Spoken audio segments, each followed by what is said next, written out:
J'aimerais parler rapidement de Josué.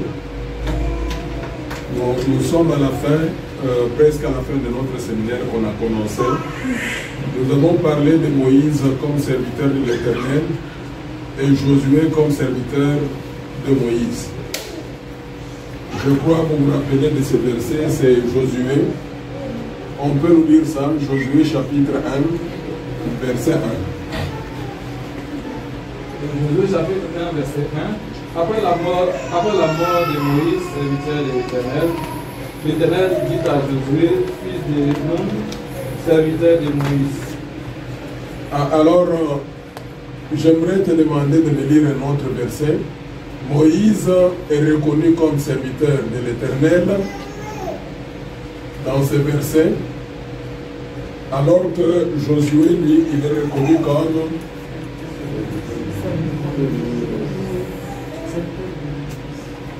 serviteur de Moïse. Alors, aujourd'hui, on termine par Josué.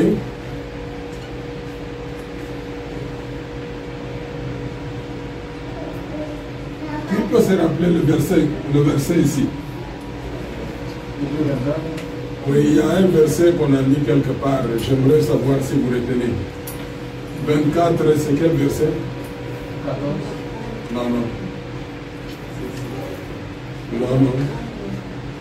Vous avez oublié.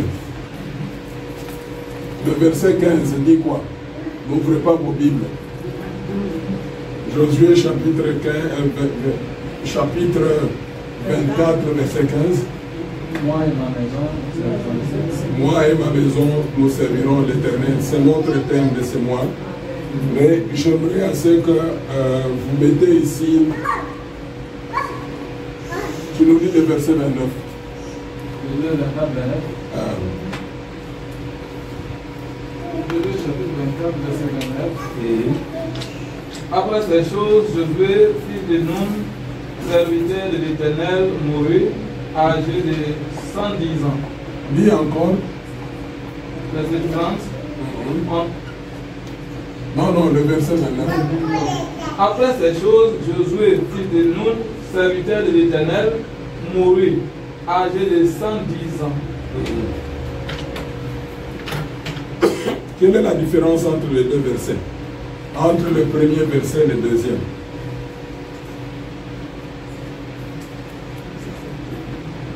Non, j'aimerais avoir d'autres personnes. Quelle est la différence? Le statut. Les statuts de qui? De Josué. Ça fait quoi? Il est passé des serviteurs de Moïse. Ok. Il y a un changement de statut. Dans le premier verset, Josué chapitre 1, premier verset, Josué est serviteur de Moïse. Mais dans le deuxième passage, Josué chapitre 24, le verset 29, Josué est reconnu comme serviteur de l'Éternel. Alors, j'aimerais dégager 5 points qui ont permis à ce que Josué puisse changer de statut. Je les ai appelés le principe de vie. Il y a un auteur qui a écrit beaucoup de livres de leadership. Cet auteur dit ceci: lorsque nous faisons une action plusieurs fois, l'action devient une habitude.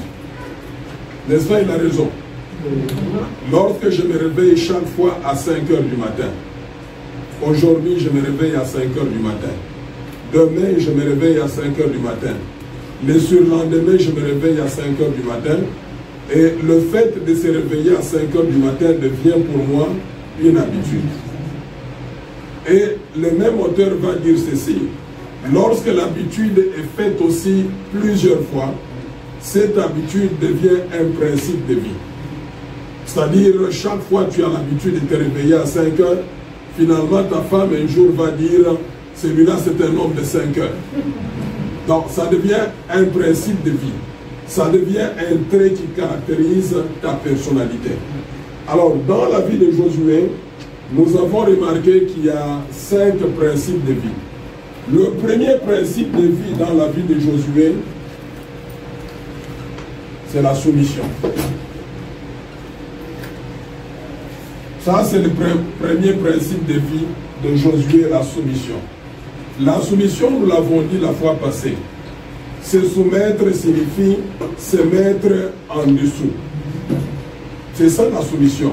Se mettre en dessous. Et la Bible dit ceci. Quand vous lisez Proverbes, chapitre 15, le verset 33, la Bible dit ceci, que l'humilité précède la gloire. C'est-à-dire, avant qu'on arrive à l'élévation, il faut d'abord s'humilier. C'est ce que les gens ne comprennent pas. D'ailleurs, les Français disent mieux que pour bien sauter, il faut faire quoi? Il faut reculer. Si tu es comme ça, tu ne peux pas bien sauter, tu recules d'abord. C'est-à-dire, comprenons ceci, que l'élévation est conditionnée par l'humilité. Et Josué, quand vous lisez le livre des Proverbes, le chapitre 11 et le verset 28, il est dit que depuis sa jeunesse, il a servi Moïse. Depuis sa jeunesse, il a été avec Moïse. Depuis la jeunesse, il a obéi à Moïse. J'aimerais juste que chacun de nous comprenne. Je sais que chacun de nous tombe dans cette erreur-là, de critiquer nos présidents. N'est-ce pas, on le fait? Que ce soit les Ivoiriens, que ce soit les Camerounais, les Tchadiens, les Congolais, les gens de Guinée-Bissau, les Sénégalais, rares sont ceux-là qui apprécient leur président. Dans la plupart des cas, on les critique. Et on est fiers de le faire. On a même la haine à l'endroit de nos présidents. Mes amis, nous faisons erreur en vertu des Romains. Quand vous prenez Romains, le chapitre 13, nous faisons erreur. Quand nous prenons 1 Timothée, chapitre 2, vous commencez par le premier au deuxième verset, nous sommes fautifs en tant que chrétiens. Puisque la Bible dit ceci, tu peux nous lire Romains 13, le verset 1. Combien de fois n'avons-nous même pas accepté que le président Ouattara était ivoirien? Combien de fois n'avons-nous pas critiqué le nouveau président congolais? On dit qu'il n'a même pas un diplôme.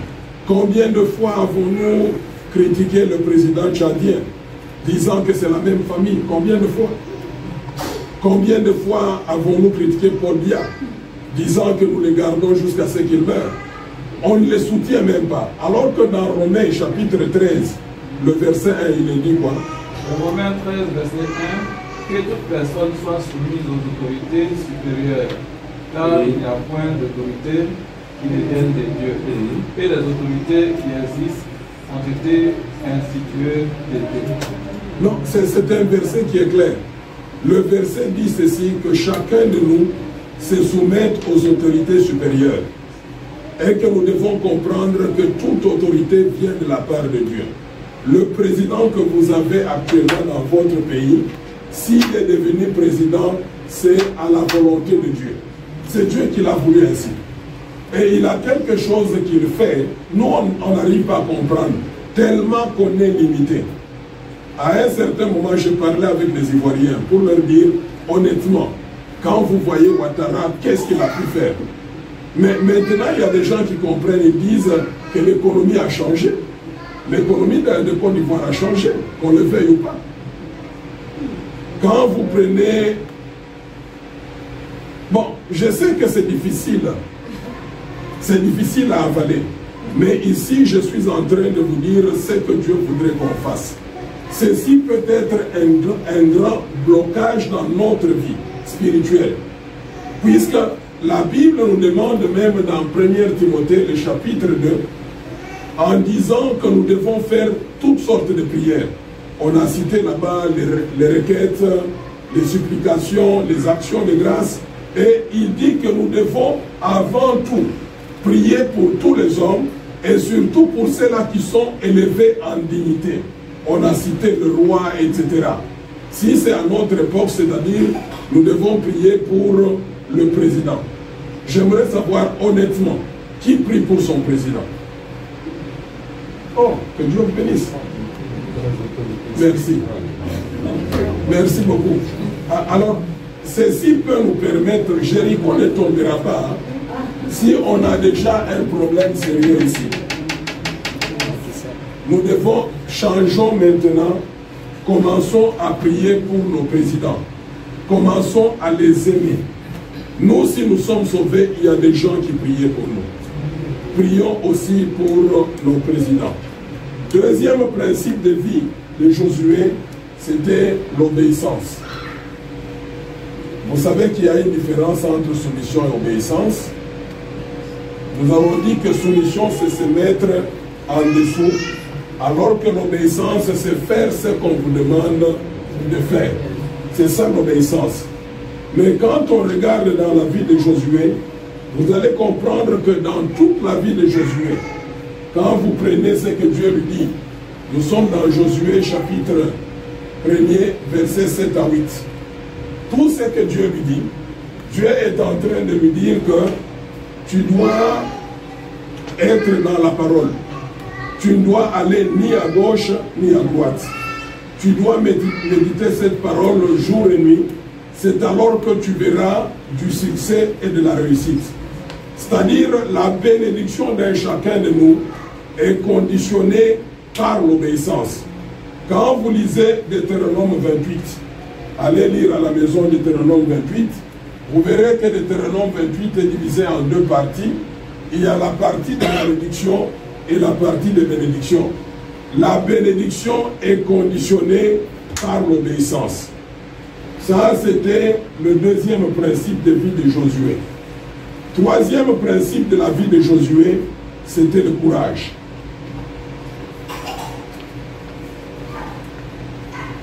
C'était le courage. Vous voyez la vie de Josué. Vous vous rappelez quand ils sont dans le désert. Quand ils sont dans le désert, d'abord sa propre vie. Vous verrez que dans la propre vie de Josué, il y a le courage. Il est jeune. Jeune, mais il se met à côté de Moïse. Quand Moïse fait 40 jours et 40 jours et nuits de jeûne, Josué est là. Quand Moïse monte à la montagne de Sinaï, Josué est là. C'est déjà un acte de courage, de bravoure. Mais surtout quand on les envoie faire l'espionnage, ils sont au nombre de 12. Il y a Caleb, il y a Josué et les 10 autres. Ils sont là, ils arrivent là-bas.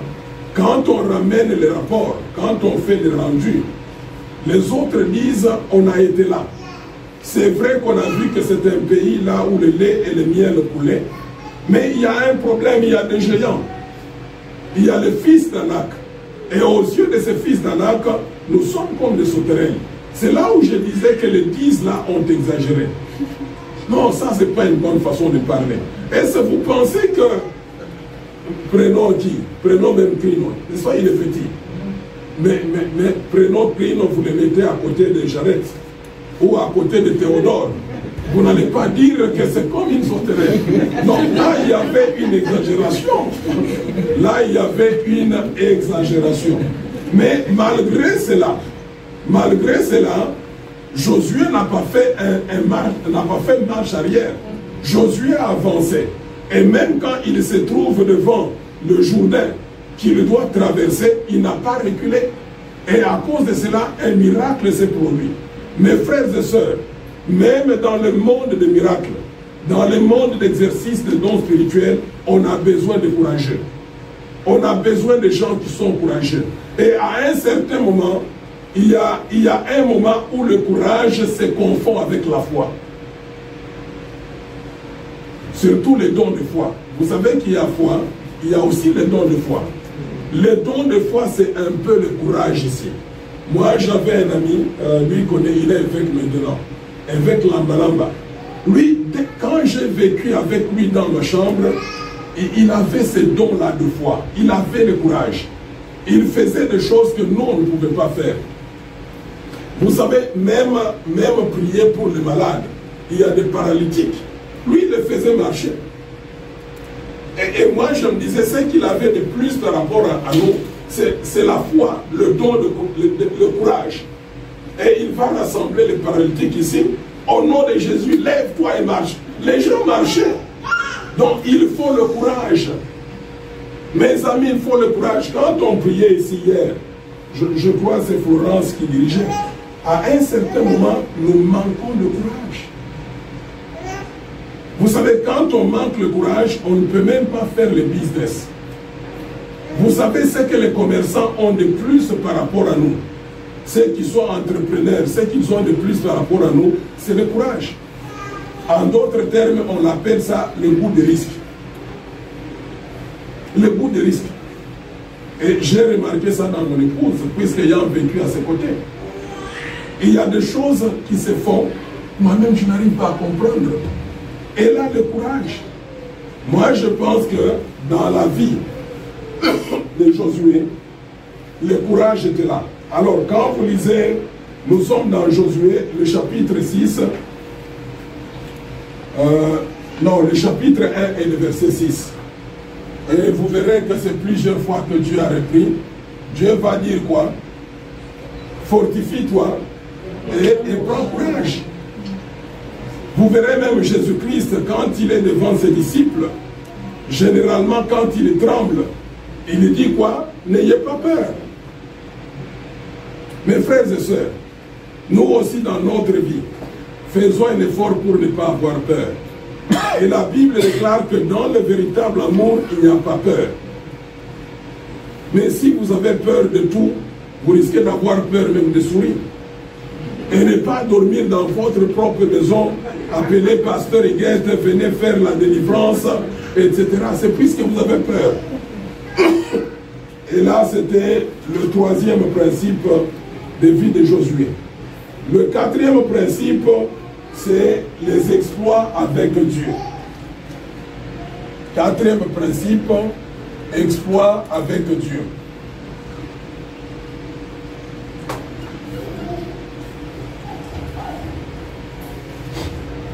Les exploits avec Dieu. Vous verrez que dans toute la vie de Josué, il fait des exploits avec Dieu. Des grands exploits. La personne qui a remplacé Moïse, c'était Josué. Et la mission de Josué, c'était conquérir Canaan. C'est-à-dire faire des guerres. Arracher le sol aux ennemis. Et dès qu'il arrive là-bas, il devrait faire la répartition, partager le territoire. Et c'est lui qui a fait ça. Et d'autres exploits, c'est par exemple, c'est que toute cette semaine, ce qu'on a pu voir, c'était l'amiral de Jéricho qui était tombé. Ça, c'est un grand exploit. Et il y a quelque part là, vous verrez dans le chapitre 10, Josué qui va arrêter même le soleil. Soleil, arrête-toi. Lune, arrête-toi. Et ça s'est arrêté. Ouais, alors, vous voyez un peu, pour arriver même à faire des exploits avec Dieu, on ne peut pas le faire sans le courage. Et surtout, nous, on est bloqués, nous, intellectuels, nous sommes bloqués puisque nous voulons remettre tout dans le rationnel. Tu y apprends, puisque toi, tu comprends déjà la géographie. La géographie dit quoi par rapport au soleil?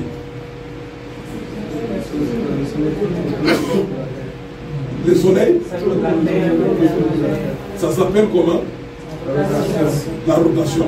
Et puis, le soleil fait quoi? Non, il y a ce qu'on appelle la rotation. Oui, la révolution. Et puis, alors, tout ça, tu as dans ta tête. Rends-toi compte si tu étais comme Josué. Tout ça, tu as ça dans ta tête. Est-ce que tu pourrais dire, soleil, arrête-toi. Lune, arrête-toi. Non, mes amis, nous devons la foi. La foi n'est pas loin de la folie. La foi, ça s'écrit avec F, n'est-ce pas? Et la folie, c'est pas loin. Crino disait quoi? Crino disait que la folie de Dieu est plus que la sagesse des sages. Donc, c'est ce que moi je vous ai parlé de ce frère-là, un ami, le pasteur Kiponda. Il prie avec la chorale. Il dit, d'ailleurs on va le faire ici aussi, hein. On va le faire, il prie avec la chorale. Il dit aux amis de la chorale, qu'est-ce qu'on va faire? Comme on demande les instruments, que chacun fasse comme il a cet instrument. Les filles commencent à faire dans sa prière. Mais il n'y a rien, il n'y a pas le piano. Alors quand nous on était à l'extérieur de l'église, quand on regardait, on se disait, ça c'est quoi? C'est une exagération. Non mes amis, c'est ça la foi. Christ lui-même a dit, lorsque vous demandez quelque chose, croyez que vous avez reçu la chose, et c'est alors que vous verrez la chose s'accomplir. C'est ce qu'il a fait aussi, cet ami. Ils ont les... il n'y a pas... C'était le samedi qu'il faisait la prière, et le dimanche, Dieu a suscité un grand commerçant de la ville de Zangoula qui a amené les instruments. C'est ça la foi. Josué, qu'est-ce qu'il a fait? Il a fait ça, les exploits avec Dieu. Et le dernier principe de vie de Josué, un principe très important, c'était la sanctification. La sanctification.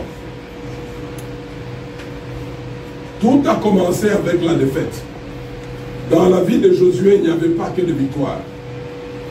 Ils ont fait un grand exploit. Le mur de Jéricho est tombé. C'est comme nous ici.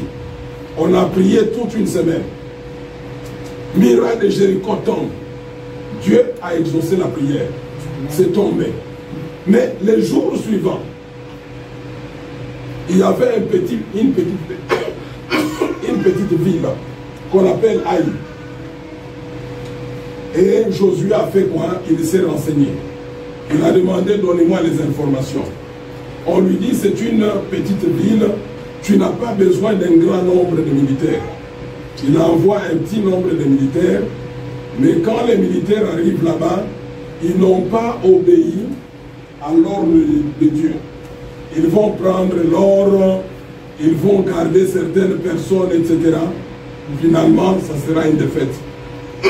Et Josué va se lever, Josué va pleurer, il va déchirer ses habits et il va recommander à ce que les hommes se sanctifient.